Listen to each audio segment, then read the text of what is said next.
أفضل الصلاة على الرسول صلى الله عليه وسلم. الجزء ده من الحكاية يا أحفاد أغبياء جدا بالشكل ده وبيسيبها ويمشي، فديتشي بتقول له بغضب أنت اللي غبي، وبتقول لنفسها ده واحد مش محترم. بيتكلم ديتشي أبوها وبتقول له ألو أيوه يا بابا، مينغ ضرب تشين وأخوه تشون لو عرف مش هيسكت، هنعمل إيه دلوقتي؟ فتشي بتقول لها يا بنتي مينغ هو الشخص اللي وصانا بيه جدك، حتى لو كانت قوته ما تتقارنش بقوة لورد جبل الذئب الأخضر، والمشكلة دي مش هنقدر نخلص منها بسهولة، محتاجين حماية مينغ بأي ثمن. أنا دلوقتي هبعت له السيف فينغ، وبيقفل تشي المكالمة. بيكون واقف معاه فينغ وده المساعد الشخصي بتاعه، فتشي بيقول له فينغ ايه رايك في تشون؟ فينغ بيقول له تشون هو النجم الصاعد الشهير في مدينه الجزيره الجنوبيه واقدر اتقاتل معاه وش لوش. فتشي بيقول له انا عايزك في السر كده تحمي ولد اسمه مينغ، ولازم تتاكد ان تشون مش هيقدر يعمل حاجه لمينغ ده. فينغ بيقول له بس بحمايتك لمينغ انت كده بتقف في وش تشون. فتشي بيقول له روح بس واعمل اللي قلت لك عليه وانا هشوف طريقه نتعامل بيها مع تشون. وبيقول ان ابوه مات، ورغم ان هو مش فاهم هو ليه كان موصي على مينغ بالشكل ده، بس اكيد كان عنده سبب واكيد في سر ورا الموضوع ده. في ساحب بيت عيله تشين شاو الحارس بيقول له يا زعيم اخوك تشين اتعرض للضرب في المدرسه. فتشون بيقول بيتضرب على ملاكمه، مين اللي ضربه؟ الحارس بيقول له مدرس متدرب في المدرسه، هنعمل معاه ايه؟ فتشون بيقول له تمام الامور البسيطه دي مقدور عليها. فالحارس بيقول له مفهوم يا زعيم. بنشوف مينغ راكب الاتوبيس وبيقول لنفسه انا استخدمت اللي كان فاضل من العشب الروحي، من غيره مش هتنفع الزراعه، بما اني مش هقدر اطور اساس الزراعه فكده ما عنديش حل غير ان اخد العشب الروحي من العائلات القديمه، ولان مش هقدر اجل موضوع الزراعه ده فهروح لجبال تانشوي في الضواحي علشان ادور على العشب الروحي. اما ليه الحارس الشخصي لتشون فبيكلف رجالته انهم يراقبوا مينغ، وفعلا ورا الاتوبيس اللي راكبه مينغ بنشوف عربيه ضخمه فيها ليه ورجالته. فليه بيقول له الاتوبيس ده رايح على جبل تانشوي في الضواحي، امشي وراه وهناك هنخلص عليه. وبعد لحظات في الاتوبيس بيشوف مينغ واحد بيسرق شنطه الست اللي قدامه، فبيقرر مينغ انه يعلمه الادب، لكن قبل ما يعمل مينغ اي رد فعل بتظهر بنت اسمها زوي وبتشوف الحرامي وبتوقفه. فزو بتقول حرامي، فالحرامي بيقول ايه الهبل اللي انت بتقوليه ده، خضتيني، ادفعي بقى فلوس قصاد الخضه اللي انت خضتها لي دي والا هقتلك دلوقتي، وكل اللي موجودين هنا لو حد منكم عمل اي حركه غباء هقتله. بيخاف كل اللي في الاتوبيس ومحدش منهم بيقدر يتكلم. فزو بتقول ما تخافوش منه، احنا تير على واحد، ده واحد اتجرأ وسرق محفظه شخص في عز النهار، خلينا ناخده للبوليس. فالحرامي بيقول صدق اول مره اخد بالي دلوقتي انك جميله جدا وطيبه جدا، وعشان اثبت لك بيقول لهم في حد شافني وانا بسرق. كل اللي في الاتوبيس بيسكتوا ومحدش منهم بيقدر يفتح بقه. فالحرامي بيقول لها شفتي بقى مفيش حد هيشهد معاكي ان سرقت، لسه عايزه تقولي حاجه؟ لو اعتذرتي لي هسامحك. زو بتزعل جدا لان محدش وقف معاها ودعمها، وبتكون خلاص هتعيط بسبب استفزاز الحرامي وبجحته عليها. فالحرامي بيضحك وبيقول لها ايه رايك بقى، في حد يقدر يثبت ان انا سرقت حاجه؟ انت فاكره ان في حد يقف معاكي؟ تبقى عبيطه. بتكلم زو الست اللي اتسرقت وبتقول لها يا مدام مش اللي في ايده دي محفظتك؟ الست بتقول لها بخوف محفظتي. فزو بتقول لها تقدري تثبتي ان دي محفظتك مش كده؟ فالحرامي بيغضب وبيقول لها افتحي عينك كويس وشوفي دي محفظتك، لو شوهتي سمعتي وكدبتي ما تزعليش بقى من اللي هيحصل لك. بتخاف الست جدا وبتقول دي مش محفظتي مش بتاعتي، وبيمد الحرامي ايده علشان يمسك زو اللي بتكون خايفه من الرعب، لكن قبل ما بيلمسها بيوقفوا منغ وبيمسك ايده وبيمنعه. فالحرامي بيقول له انت يا ولد تسيب ايدي ازاي تمسك ايد عجوز بالشكل ده؟ فمنغ بيقول له طفح الكي، انت وجعت دماغي اخرج من الاتوبيس ولا هكسر لك رجليك. فالحرامي بيقول له الشجاعه دي يا ولا، شوف بقى العجوز ده هيخلص عليك ازاي. وبيهجم الحرامي العجوز على منغ علشان يضربه، لكن بضربه واحده من منغ بيقع العجوز على الارض. فمنغ بيقول له بتعمل التصرفات الحقيره دي في عز النهار وانت مش مكسوف من نفسك؟ قدامك 10 ثواني تخرج من هنا. فالحرامي بيقول له بتعب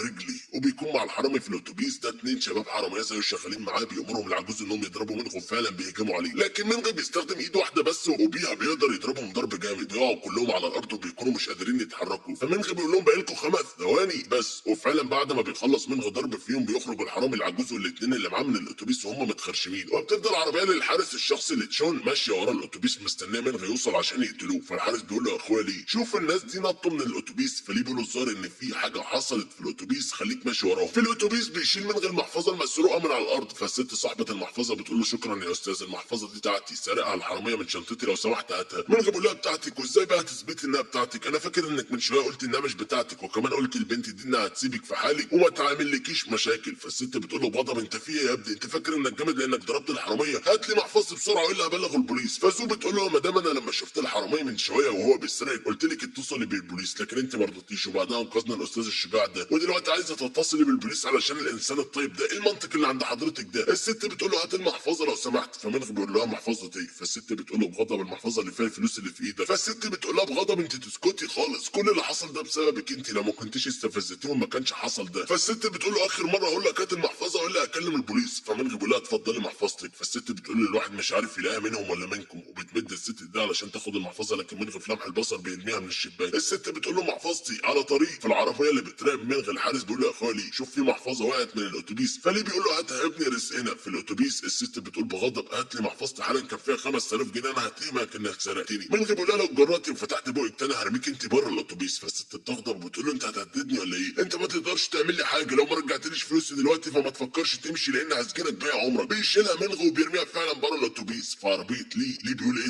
ده في واحده كمان نطت من الاتوبيس. هو ايه اللي بيحصل النهارده؟ ليه بينطوا من الاتوبيس؟ بيوصل الاتوبيس للمكان وبينزل منغي من الاتوبيس بتنده عليه زو. فزو بتقول له انا كنت بس عايز اشكرك على كل اللي عملته من شويه. منغي مش بيكون مركز مع كلامها ولكن تركيزه كله بيكون في السلسله اللي هي لابساها. فمنغي بيقول لنفسه السلسله دي معقول تكون البنت دي اللي انا قصدي عليها؟ فزو بتقول في اعشاب كتير طبيه كتيره في الجبل، انت جاي علشان تاخد منها؟ منغي بيقول لها ايوه انا جاي عشان كده الجبل عشان اجمع شويه اعشاب طبيه. وقتها اتهاجمت من وحش في المستوى التاسع. وقتها في عيله كبيره اسمها زو هم اللي تولوا علاجي وفضلت في بيتهم فتره. وقتها كان في بنت هي اللي بتحضر لي اكل كل يوم. ولان البنت دي حبتني واتعلقت بيا لكن انا رفضتها لان الحب والجواز حاجه ما تناسبش حياتي. وبعد ما خفيته عشان اشكرها على تعبها معايا اديتها السلسله دي وقلت لها لو واجهتها اي مشكله تجيلي بالسلسله دي. زو بتقطع تفكيره وبتقول له يا استاذ في مشكله؟ منغي بيقول لها لا ابدا بس السلسله دي. فزو بتقول له ما انا قلت لك ان جدتي قبل ما تموت اديتها لي وقالت لي ان السلسله دي اداها لها اغلى شخص في حياتها وعشان كده اديتها لي على امل اني الاقي الحب اللي بدور عليه. فمنغي بيصطدم وبيقول لها ماتت جدتك ماتت؟ وبيقول لنفسه قبل ما امشي اديت لها دواء يوانشين اللي بيشفي من كل الامراض. فمنغي بيقول لها طب تعالي معايا وانا هساعدك. وبيقول لنفسه زمان عيله زو كانت عيله غنيه وقويه بس هو ده حال الدنيا. وبتروح زو مع منغي بعد 3 ساعات بيجمع منغي زو كل الاعشاب اللي هي محتاجاها. فزو بتقول له اخويا منغي كده معايا كل اللي انا محتاجاه شكرا ليك، لو ما كنتش ساعدتني كنت هاخد وقت اكتر من كده بكتير. فمنغي بيقول لها من كلامك فهمت مرض امك وعلشان تقدري تعالجيها فتحتاجي دواء واحد اساسي هو نارغندوريما. زو بتستغرب وبتقول له نارغنديرما ايه العشبه دي؟ ما سمعتش عنها قبل كده. فمنغي بيقول لها نارغنديرما مش عشبه طبيعيه مش هتلاقيها في المكان ده، تعالي معايا وانا هوريكي مكان نمو نارغنديرما. منغي بيقول لنفسه لما كنت بجمع الاعشاب شفت نارغنديرما في وادي كان مناسب لنمو العشبه. وفي طريقه من الوادي بيقف ليه الحارس الشخصي لتشون والرجاله بتوعه في طريق منغي وبيقول له استنى